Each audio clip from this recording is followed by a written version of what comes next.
Have you ever stopped to think, at what exact moment does a financial decision begin to spiral out of control? Even when everything seems small, harmless, and even well-planned? Perhaps you're watching this video, thinking it has nothing to do with you. After all, you're not irresponsible with money. You research before buying. You try to be organized. Have you ever heard of Rule 22nd Forden Fewan? She knows that it exists precisely to avoid financial pitfalls related to cars, and she truly believes she's following something similar to that. But let me ask you another question. What if the problem isn't with the contract, the installment plan, or the final amount, but with the silent moment when you started justifying minor exceptions?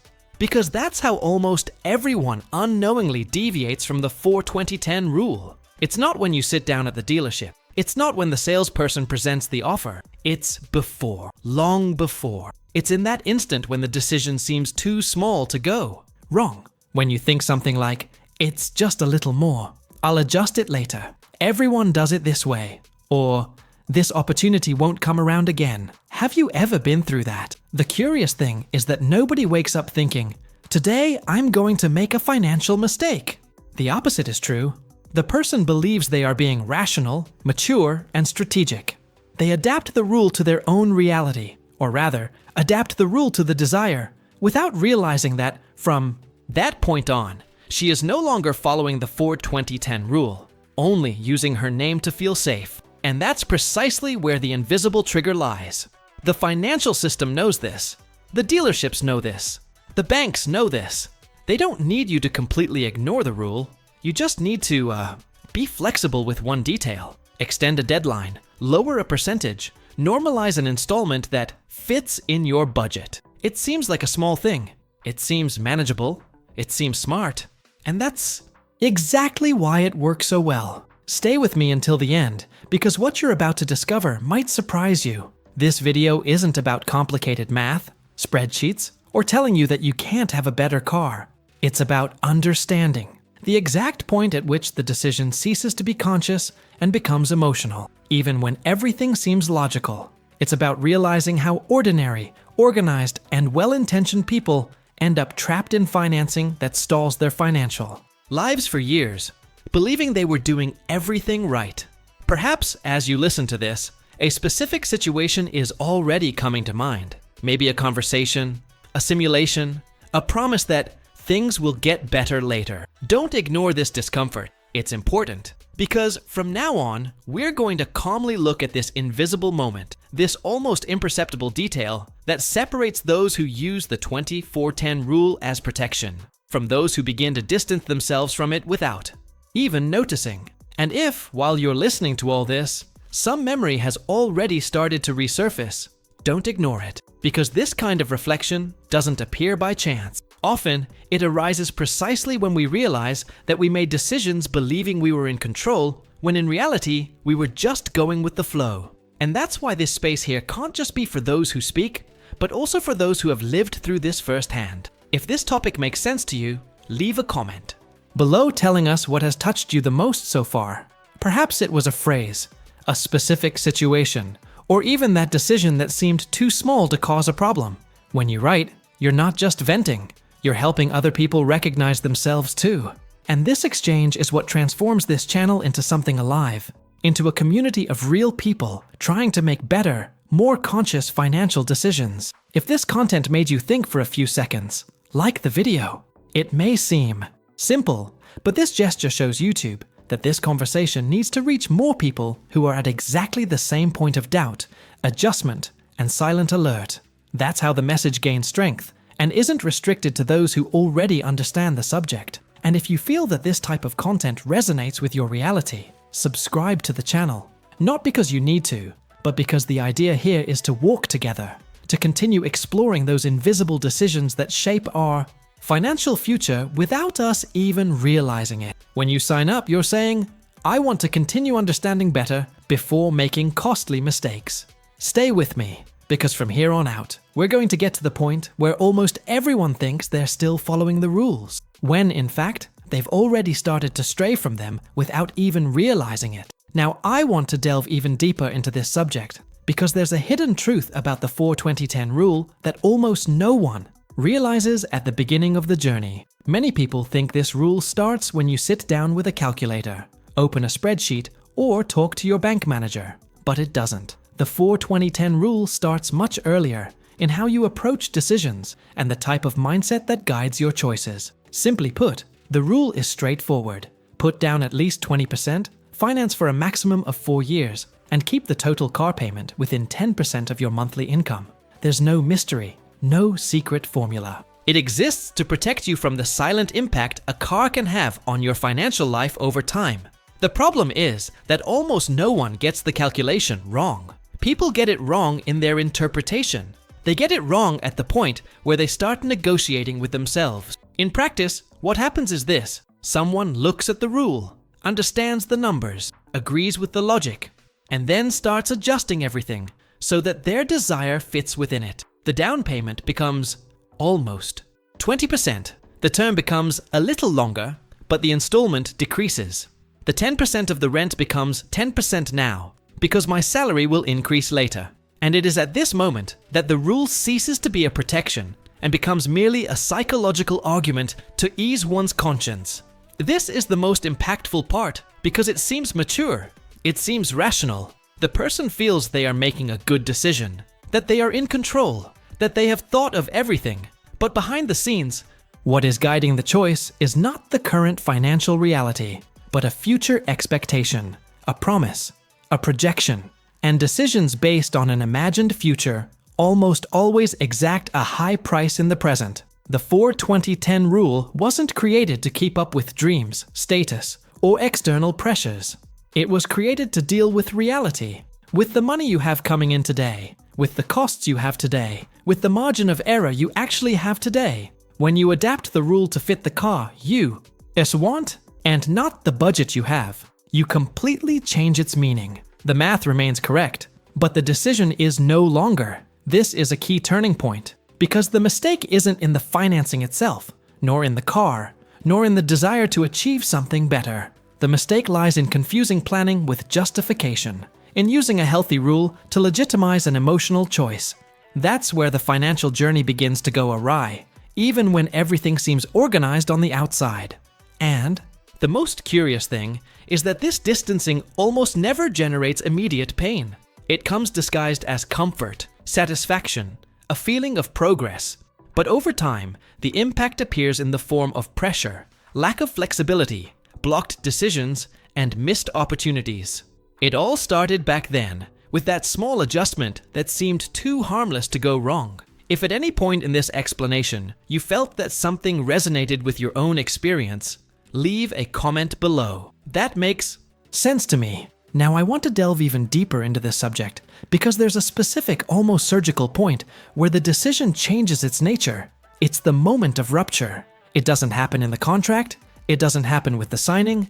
It doesn't even happen with the first month's payment. The rupture happens in a sentence. A simple, common, socially accepted sentence. And extremely dangerous. It may vary slightly, but the meaning is almost always the same. Just this once. Only this once can I go a little further. I'll make it up to you later. My salary is going to increase. This car is worth it. These phrases don't sound like mistakes. On the contrary, they sound like maturity, planning, and a vision for the future. And that's exactly where the hidden truth lies. The moment you say one of these phrases, the 24-10 rule ceases to be a rule and becomes a flexible reference, something that can be adjusted according to the emotion of the moment. The math still exists, but the decision is no longer anchored in reality.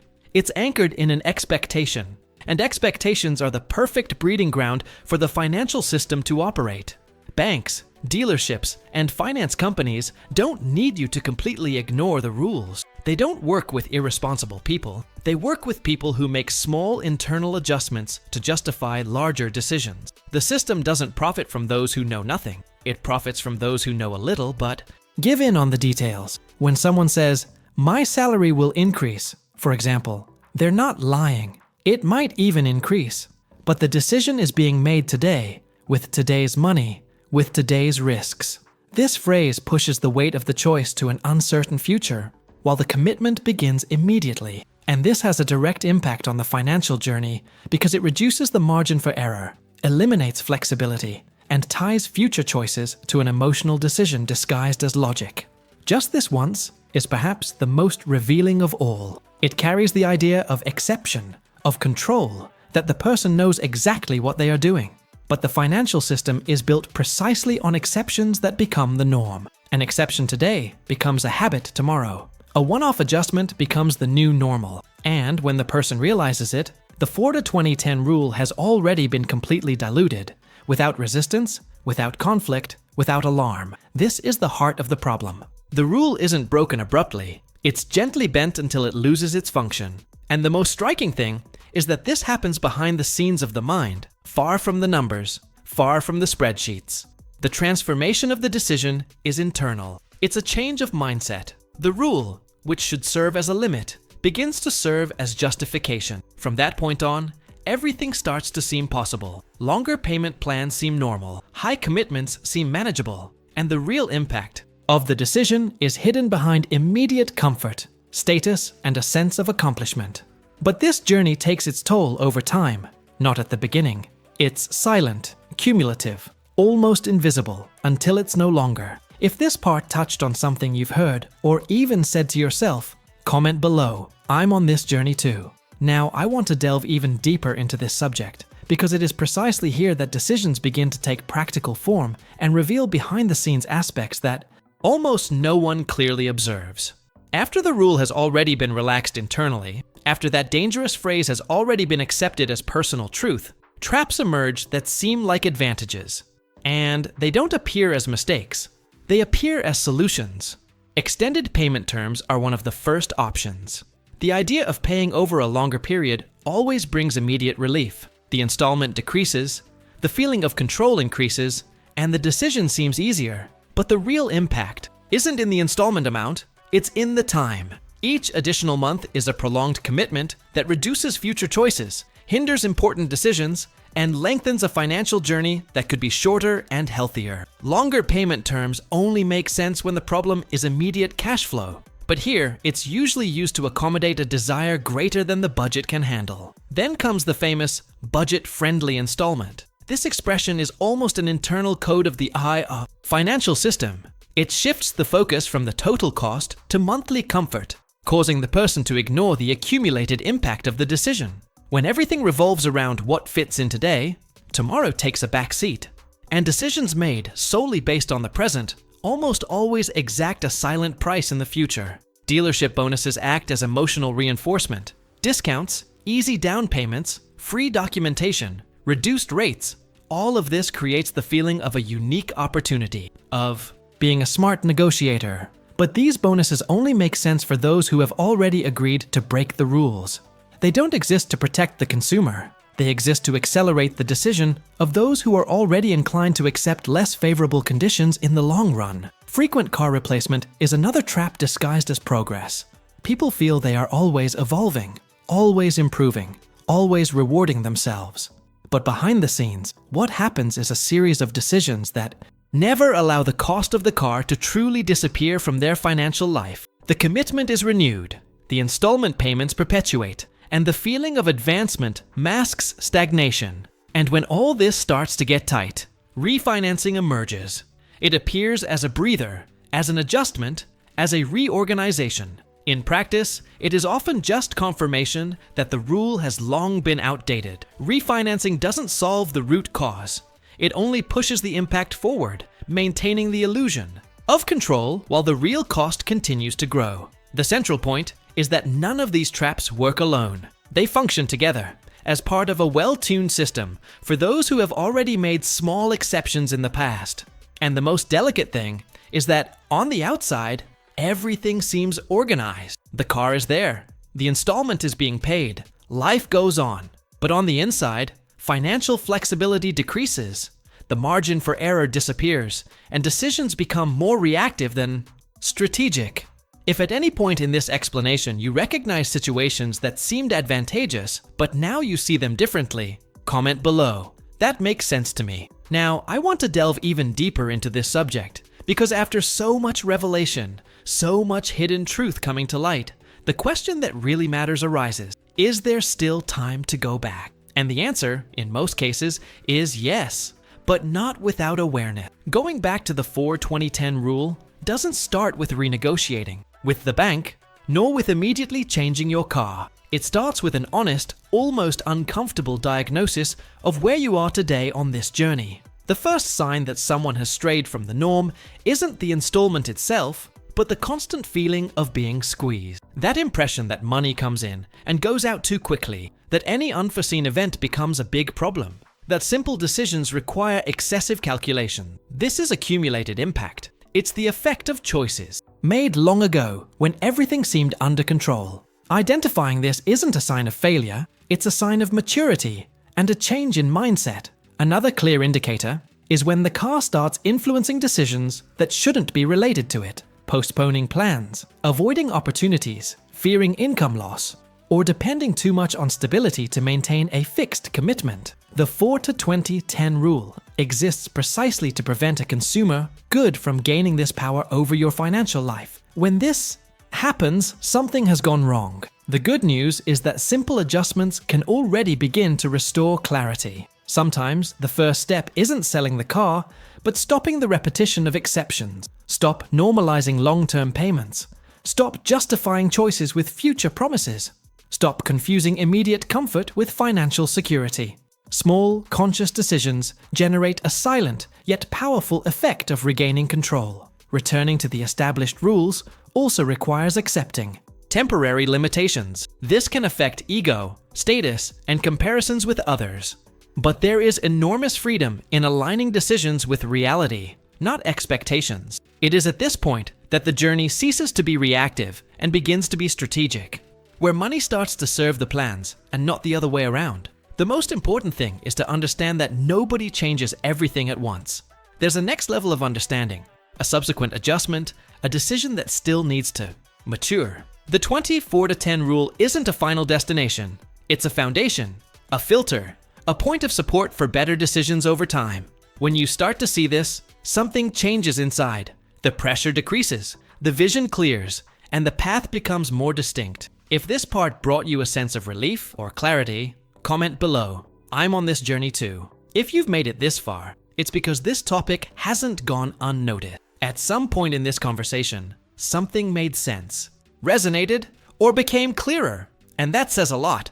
Content like this only exists because there are people on the other side who also want to make better decisions with more awareness and less impulse. So, if this message was for you, leave a comment saying, "I'm with you until the end." This shows that this conversation needs to continue. If throughout the video, you felt that this exchange was worthwhile, like the video. It's not just a click. It's a sign that this type of deeper, more honest content deserves attention. This helps the channel reach more people who are at exactly the same point in their financial journey. And if you want to continue reflecting on decisions that seem small, but change everything in the long run, subscribe to the channel. The idea here is to move forward together, without magical promises, but with clarity, strategy, and a long-term vision. There's a video over here that complements this topic and delves even deeper into the logic of choices and consequences. Click and continue reading there.